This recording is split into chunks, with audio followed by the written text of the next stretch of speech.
Gjáin milli Bandaríkjanna og Evrópu dýpkar enn og segist Bandaríkjaforseti íhuga alvarlega að draga landið úr NATO. Það gæti sett varnarsamning Íslands og Bandaríkjanna í uppnám. Icelandair vill kaupa helmingshlut í Flyplay Europe á Möltu. Gangi kaupin í gegn yrði aðalega leiguflug gert þaðan út. Sænskir neytendur tóku skattalækkun á matvöru í dag fegins hendi. Verð hefur farið hækkandi undanfarið vegna stríðsins í Miðausturlöndum. Margir leggja land undir fótum páskana, en sumir vilja helst vera heima og hafa það notalegt. Við ætlum að fara í sumarbústaðinn. Ég ætla að eyða tímanum með fjölskyldinu og fara að skíði og vera á sundi. Og tvær óperusöngkonur, umboðsmaður popphljómsveitar og jarðarfara sönghópur takast á í uppsetningu á viðburðarstjóranum eftir Mozart sem settur verður á svið í Mývatnssveit í lok dymbilviku.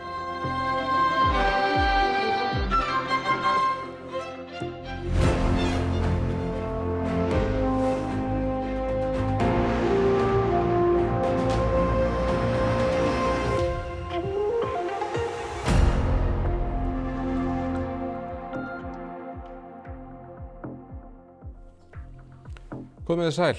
Donald Trump, forseti Bandaríkjanna, segist alvarlega íhuga að draga Bandaríkin út úr NATO. Ummælin bera vott sífellt dýpri gjá milli Bandaríkjanna og annarra bandalagsþjóða. Utanríkisráðherra Íslands segir bandalagið hafa verið farsælt fyrir öll aðildarríkin. Í viðtali við breska blaðið Telegraph í morgun sagðist Donald Trump íhuga alvarlega að draga Bandaríkin út úr NATO. Varnarbandalaginu sem þau hafi veitt forystu frá árinu 1949. Hann kallaði NATO pappírstígur og tók Trump sérstaklega fram að Vladimir Putin, Rússlandsforseti, væri sammála honum í þeim efnum. Trump á það til að draga í og úr fullyrðingum sínum og ráðamenn taka orðum hans gjarnan með fyrirvara. En Marco Rubio, utanríkisráðherra Bandaríkjanna, virtist hins vegar ekkert draga í land þegar hann sagði að Bandaríkin myndu endurskoða afstöðu sína gagnvart NATO að loknu stríðinu í Íran. Rubio hefur hingað til verið varkárar í yfirlýsingum og því hljóta þessi orð hans að vekja ugg í brjóstum annarra bandalagsríkja. So I think there's no doubt, unfortunately, after this conflict is concluded, we are going to have to re-examine that relationship. We're going to have to re-examine the value of NATO and that alliance for our country. Ultimately, that's a decision for the president to make, and he'll have to make it. Gremja Trumps gagnvart bandalagsríkjum fyrst og fremst vegna tregðu þeirra til að blanda sér í átökin í Íran. Trump hefur þrábeðið Evrópuríki, á milli þess sem hann segist ekki þurfa að halda, að aðstoða Bandaríki við að opna Hormúzsund að nýju. Þetta er ekki fyrsta skipti sem að Bandaríkjaforseti vegur að samstöðu ríkja innan NATO. Samstæðan vissulega límið sem að heldur þessu bandalagi saman. Hann talaði á svipuðum nótum þegar hann þrýsti á aukin útgjöld aðildarríkjanna til varnar og öryggismála og það hrikti í stoðum NATO þegar Trump sóttist eftir yfirráðum á Grænlandi. Þessi deila núna gæti verið djúpstæðari sem mögulega ein ástæðan fyrir því að það hefur lítið borið á viðbrögðum leiðtoga Evrópuríkja við nýjustu ummælum Bandaríkjaforseta í þessa veru en sem komið allavega. Önnur ástæða auðvitað Úkraína. Gagnrýnin vestanhafs hins vegar raunveruleg og vaxandi eins og við heyrðum á orðum Marco Rubio í gær og Evrópuríki hafa ýmist gagnrýnt þessar hernaðaraðgerðir eða staðið í vegi fyrir því að Bandaríkjaher noti aðstöðu eða lofthelgi. Það virðist hins vegar vera nokkuð mikil samstaða í röðum evrópskra leiðtoga. Meira að segja hjá Keir Starmer, forsætisráðherra Bretlands í dag, sem talaði nauðsyn þess að auka verulega samstöðu og samvinnu með ríkjunum hérna á meginlandinu. First, let me say once again, this is not our war. We will not be drawn into the conflict. That is not in our national interest. Utanríkisráðherra segir mikilvægt að hafa í huga að NATO sé öflugasta varnarbandalag heims. En ég ætla nú að fara varlega í allar yfirlýsingar annað heldur en það að það er mikilvægt að hafa það í huga að þetta varnarbandalag hefur verið farsælt fyrir öll aðildarríkin og þar með talið Bandaríkin. Ísland taki skuldbindingar sína alvarlega og ríki Evrópu og Kanada hafi stigið verulega upp á síðustu árum. Farið svo að Bandaríkin yfirgefi bandalagið myndi það líklega setja tvíhliða varnarsamning Íslands og Bandaríkjanna í uppnám. Enda orðalag samningsins nokkuð skýrt að hann sé gerður á grundvelli samningsins NATO. Ég ætla ekki að fara út í neina vangaveltur hvað það varðar og ég held að það sé rétt að undirstrika til að mynda að 5. grein NATO-sáttmálans sem skírskota líka í sáttmála Sameinuðu þjóðanna að hún hefur bara einu sinni verið virkjuð og það var í þágu Bandaríkjanna eftir árásina á tvíburaturnana og við sjáum það í sögunni það hafa ýmsar yfirlýsingar verið gefnar en eftir stendur að NATO er sterkara sem aldrei fyrr. Trump hefur boðað sjónvarpsávarp framvinduna í Íran í kvöld og er þess beðið með nokkurri eftirvæntingu. Bæði vegna ummæla hans NATO og að hann hefur gefið í skyn að það sjái fyrir endan á hernaðaraðgerðum í Íran. Yfir í annað, Icelandair hefur hafið viðræður kaup á tæplega helmingshlut í flugfélagi Play á Möltu. Kaupin gætu einfaldað reksturinn hér á landi, segir forstjóri Icelandair. Ekki komið til greina að flytja stærstan hluta starfseminnar til Möltu. Forsvarsmenn Icelandair hafa undirritað viljayfirlýsingu að hefja viðræður kaup á 49% hlut í Flyplay Europe. Fyrirtækið var stofnað af Play skömmu áður en það flugfélag varð gjaldþrota og er með flugrekstrarleyfi á Möltu.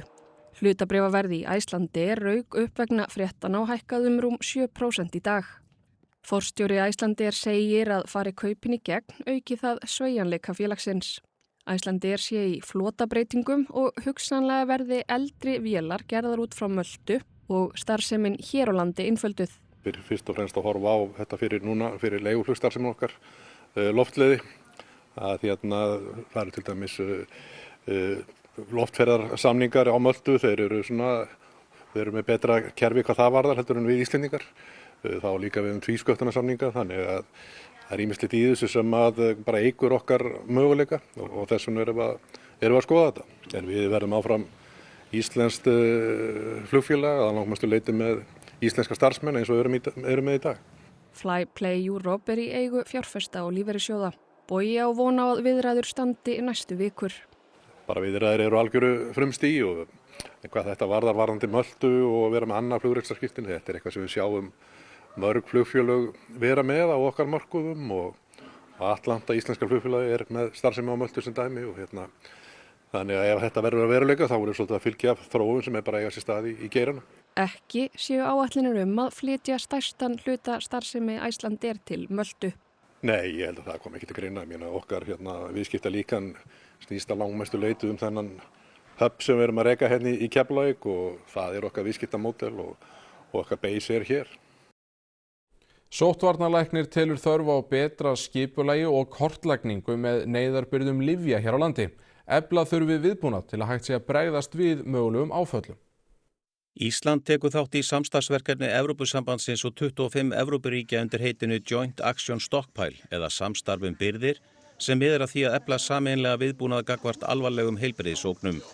Meðal annars er horft til þess ástand sem skapaðist í COVID-faraldrinum þar sem framboð á lækningavörum reyndist takmarkað og ósamræmis gætti á milli aðgerða einstakra ríkja. Sóttvarnalæknir segir svona samstarf mikilvægt á óvissu tímum. Við lifum ekki lengur á friðartímum. Það eru stríð í Evrópu, það er stríð fyrir botni Miðjarðarhafs, það geta alltaf komið farsóttir og það mun koma annar heimsfaraldur. Auk þess sem við glímum með loftslagsbreytingar, vaxandi sýklalyfjaónæmi, þannig að neyðarástand getur skapast af ýmsu. Eitt af því sem heilbrigðisyfirvöld horfa til er að tryggja nægar lyfjabirgðir til að koma í veg fyrir skort. Keðjurnar eru svo flóknar í framleiðslu og dreifingu að það þarf oft lítið til að þetta rofni. Guðrún segir að COVID-faraldurinn hafi sýnt að viðbúnaður hér á landi sé almennt góður. En við getum gert betur með skipulag og við höldum líka öryggisbirgðir lyfja en það vantar upp á hjá okkur að hafa betur kortlagningu á því hvar þessar birgðir eiga að vera, hverju eiga að halda þær, hvað á að vera í þeim og hvað mikið. Það er ekki vel skilgreint eins og þó við höfum haft birgðirnar og þannig að við getum gert betur þar og svo vinna er hafin. Þessu geti þó fylgt mikill kostnaður. Lönd eru kannski að miða við þetta 6 mánuði, eitthvað svoleiðis. Það er þetta langur tími og mikill kostnaður halda út í slíkar birgðir. Þannig að það þarf að skoða það í því samhengi. Þetta þurfum við að hafa einhver tíma sem að við gætum þurft að reiða okkur á slíkt. Það er alveg bara vel mögulegt. Förum út í heim. Skattur á matvöru í Svíþjóð var í dag lækkaður úr 12% í 6%. Lækkunin verður í gildi út næsta ár. Stjórnvöld ákváðu að lækka skattinn vegna stöðugra verðhækkana á matvöru og orku sem hafa aukist enn frekar vegna stríðsins í Miðausturlöndum og lokunar Hormússunds. Starfsmenn verslana stóðu í ströngu í dag að breyta verðmerkingum. Svenska Kambien har ett nytt pris idag. Perfekt nu när våren och sommaren kommer. Slänga på grillen. De varorna som har blivit halverade på momsen, det är sånt du kan äta. Vi pratar frukt, vi pratar kött, vi pratar bröd, vi pratar kaffe, vi pratar mejeriprodukter, vi pratar allt sånt. Vi har ju 3 barn hemma, så det hjälper ju till såklart. Men jag tänker att det blir mindre pengar som går till offentliga sektorn ju, till skatterna, så det ska tas från någon annanstans. Men det är väl fint, för maten har blivit jättedyr. Verðhækkanir síðustu vikurnar bíta víða og stjórnvöld ýmissa ríkja hafa gripið til aðgerða til að stemma stigu við þeim. Stjórnvöld í Þýskalandi til dæmis hafa gripið til þess ráðs að leyfa verðhækkun á bensíni aðeins einu sinni á dag. Stjórnvöld á Spáni hafa lækkað virðisaukaskatt á eldsneyti úr 21% í 10%. Í Norður Makedóníu hefur skatturinn verið lækkaður úr 18% í 10%. Og þá hafa pólsk stjórnvöld lækkað virðisaukaskatt á eldsneyti úr 23% í 8% og sett þak á verðið. En í Pólandi eru skiptar skoðanir þessar aðgerðir. Bardzo dobrze, w końcu, trochę za późno. Zdecydowanie za późno. Myślę, że to wielu osobom ułatwi przede wszystkim życie, bo po prostu te ceny paliw mocno skoczyły, a ostatnio nie wiem, 2 miesiące temu jeszcze było 5 zł za paliwo. Dla mnie jest to gorzej, bo są mniejsze wpływy do budżetu. Jeżeli robimy VAT z 23 na 8%, są mniejsze wpływy do budżetu i się robi coraz większa dziura. Ja myślę, że w ogóle ceny są trochę za duże na wszystko. Aftur hingað heim. Eftir snjóléttan vetur var óvenju mikið ófærð á fjallvegum í mars. Vegurinn Dynjandisheiði var merktur ófær mikinn hluta mánaðarins. Þó nokkrir bílar biðu þess í dag að starfsmenn vegagerðarinnar opnuðu veginn norður í Árneshrepp á Ströndum. Gengið hafði erfiðlega að moka síðustu daga þar sem það skóf mikið upp á Veiðileysuhálsi. Vegurinn var merktur ófær 12 daga í mars, þar af í 6 heila sólarhringa samfleytt seinni hluta mánaðar. Strandamenn hafa lengi kallað eftir að ráðist verði í framkvæmdir á veginum svo að auðveldara verði að halda honum opnum á veturna. Vegurinn Dynjandisheiði á Vestfjörðum var skráður ófær 25 daga af 31 í mars. Í öll skipti nema 2 varði lokunin lengur en 8 tíma. 10 daga í mánuðinum var leiðin lokuð allan sólarhringinn. Á sama tímabili í fyrra var vegurinn skráður ófær 10 sinnum. Framkvæmdir standa yfir á síðasta malarkaflanum á veginum en þær eiga að auðvelda vetrarþjónustu. Þá lokaðist Fjarðarheiði óvenju oft vegna óveðurs. Hún var merkt ófær lengri eða skemmri tíma í 18 daga. Þegar Fjarðarheiði lokast verða Seyðfirðingar innlyksa. Íbúar segja lokanir þungbærari eftir að Fjarðarheiðargöngum var seinkað. Verið er að leggja loka hönd á undirbúning hjá bandarísku geimferðastofnuninni NASA fyrir fyrstu mönnuðu ferðina að tunglinu í yfir 50 ár. Brottför er áætluð klukkan 10:30 í kvöld að íslenskum tíma þegar geimfarinu Orion verður skotið á loft frá Kennedy geimferðastöðina á Flórida. Ferðinni er heitið umhverfis tunglið og borð verða 4 geimfarar, 3 frá Bandaríkjunum og 1 frá Kanada. Áætlað er að leiðangurinn taki 10 daga. Aftur hingað heim. Hvernig fer eiginlega þegar óperusöngkonur, umboðsmaður popphljómsveitar og jarðarfara sönghópur bóka öll sal í félagsheimili Mývatnssveit á sama tíma? Það kemur í ljós í Skjólbrekku nú rétt fyrir páska, þar sem óperufarsi eftir Mozart verður settur á svið. Það er kyrrt og rótt yfir Mývatnssveit í Dymbilviku. Að undanskildu félagsheimilinu Skjólbrekku, þar ómar sjálfur meistari Mozart.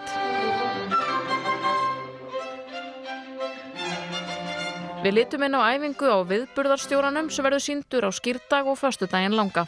Þetta er samið á svipuðum tíma á Sandi Brúðkaup Fígarós. Þetta er stuttverk og þetta er farsi með ótrúlega fallegri tónlist en söguþráðurinn hann er þetta smíðan upp á nýtt í hvers skipti.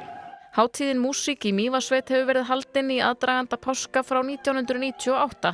Þar er klassíkin í hávegum höfð og fjölbreytnin líka. Þessi forleikur er fyrst og fremst mín sena. Þú ert bara einhver svona uppfylling. Uppfylling? Það hefur verið allt mögulegt spilað hérna, bæði pop, jazz, klezmer og tangotónlist. Einu sinni var hérna Piazzolla band og bara allt mögulegt. Oftast hafa verið haldnir einir tónleikar en í þetta sinn var ákveðið að sýna tvisvar og verkið hefur verið lengi í undirbúningi. Nú veit ég ekki mikið klassíska tónlist en þetta virkar eins og dálítið metnaðarfull uppsetning. Þetta ekki krefjandi að flytja? Jú, blessu vertu, það er allt erfitt að spila eftir Mozart, líka Tumi fer á fætur. Þetta það fallegasta sem til, en jafnframt einhvern veginn mjög erfitt að spila það. En það þýðir samt ekki að við megum ekki reyna.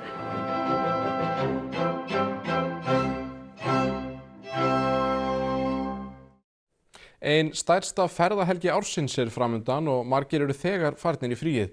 Ætla má að minnst 1 af hverjum 5 Íslendingum hafi farið í snembúið páskafrí miðað við umferðartölur.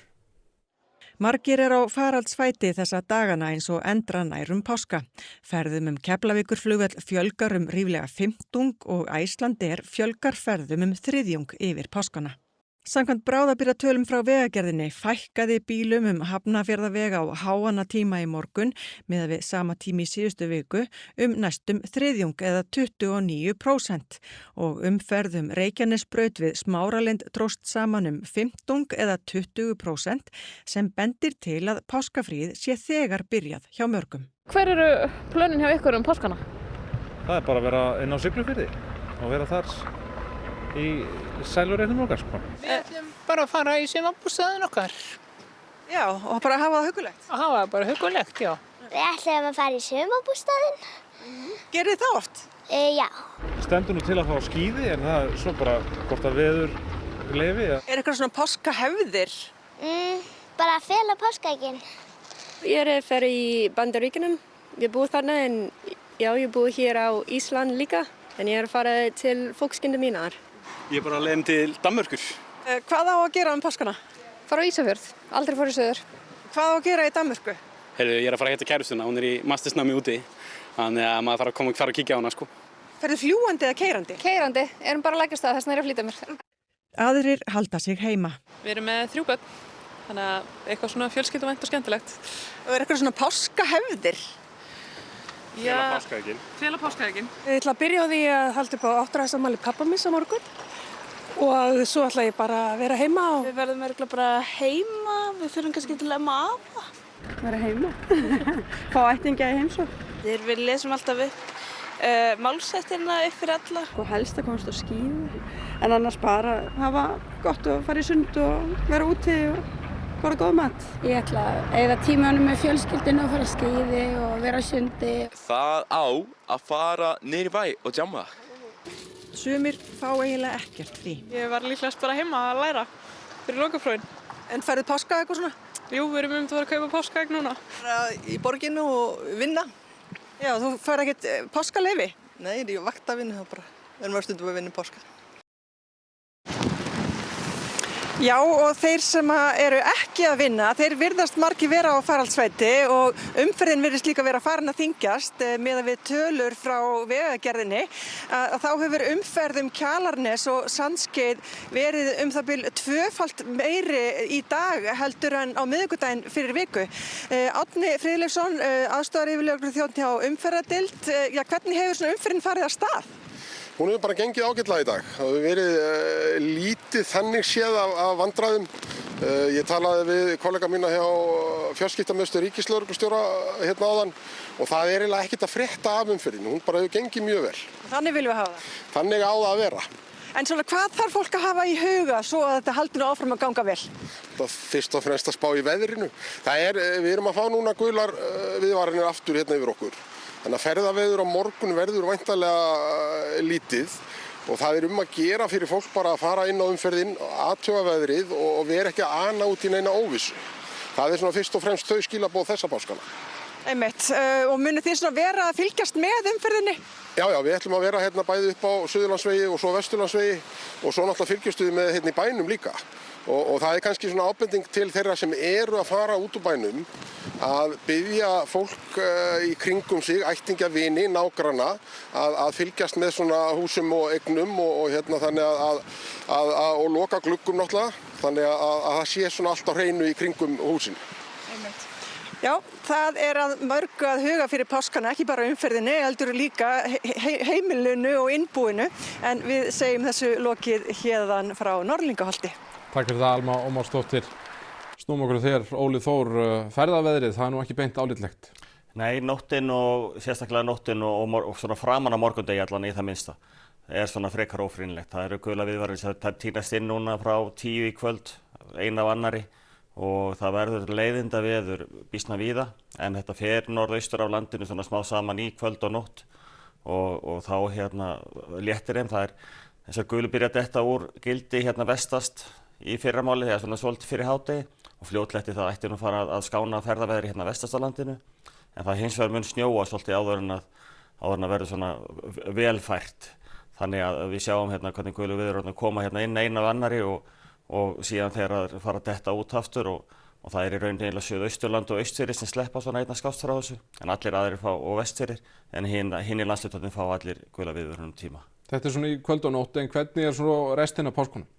Já, það í raun býsna svona einsleitt, það úrkomubakki sem ætlar að liggja svolítið yfir bæði föstudaginn langa og laugardag og hluta páskadags og yfir norðanverðurlandinu og sérstaklega á Norðausturlandi, ýmist rigning, slydda eða snjókoma, þetta töfra hitastig 0, 1, 2, hvaða úrkomutegund verður fyrir valinu og á suðvesturhorninu einhver smá éljagangur, en svona þess á milli eiginlega bara býsna fínt veður. Þú fer nánar þetta á eftir, Óli Þór, takk kærlega fyrir þetta.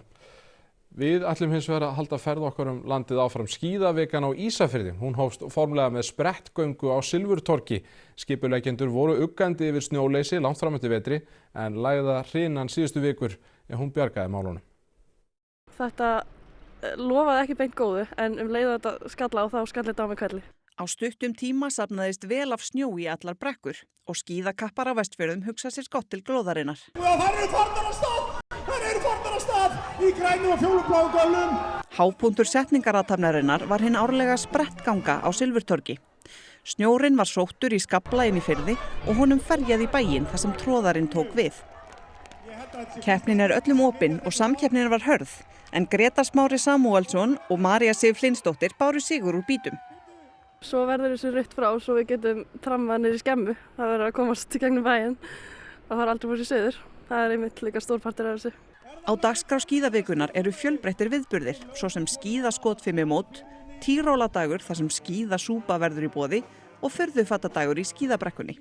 Það er mikið að vera bara innan bæjar, í öllum þorpunum í kring, það geta allir fundið sér eitthvað við hæfi. Skíðavikan var fyrst haldin árið 1935 og hefur skapað sér sess í hjörtum Ísfirðinga. Þetta hefur alltaf verið eins og fyrir mér bara jólin í rauninni miklu frekar, skíðavikan. Líf og fjör fyrir vestan. Við skulum fara í annað. Þungarokksveitin Power Paladin gaf út sína aðra breiðskífu á dögunum og þeir fagnaði með útgáfutónleikum í kvöld í Iðnó og þar Eva Björk Benediktsdóttir fréttamaður. Já, hér bara alltaf verða klárt en það styttist í að húsið opni en hérna hjá mér þeir Atli og Ingi.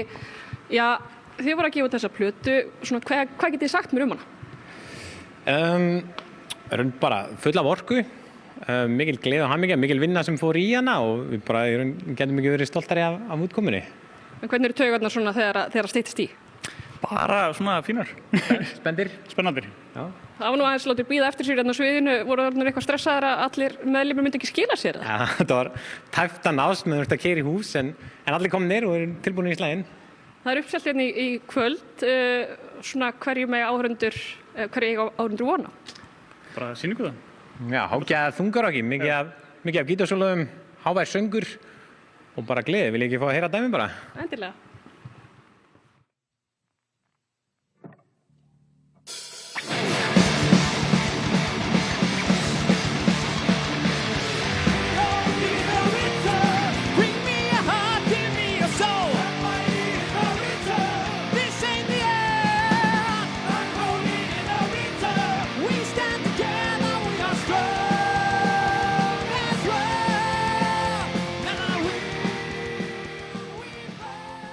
Og þá skulum við sjá hvað verður í Kastljósi og íþróttafréttum í kvöld.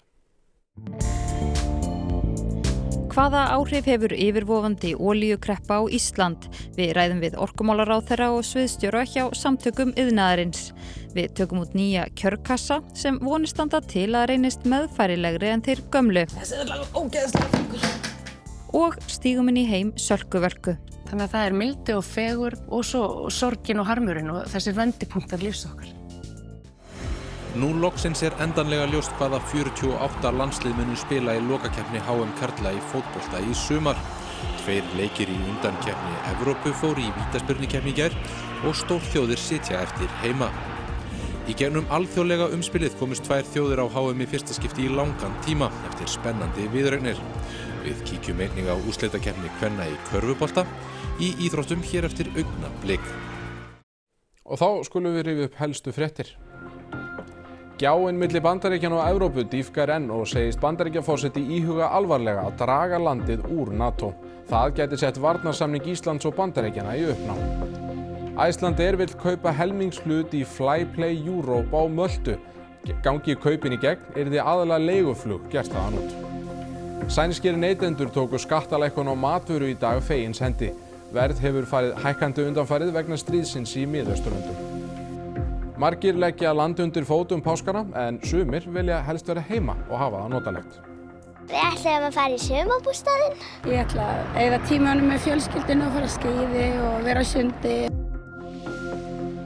Og 2 óperusöngkonur, umboðsmaður popphljómsveitar og jarðarfara sönghópur takast á í uppsetningu á viðburðarstjóranum eftir Mozart sem settur verður á svið í Mývatnssveit í lok dymbilviku. Næstu fréttir verða lesnar í útvarpi klukkan 10 í kvöld og vefurinn rúv.is, hann er uppfærður allan sólarhringinn. En þessum fréttatíma er lokið. Verið þið sæl.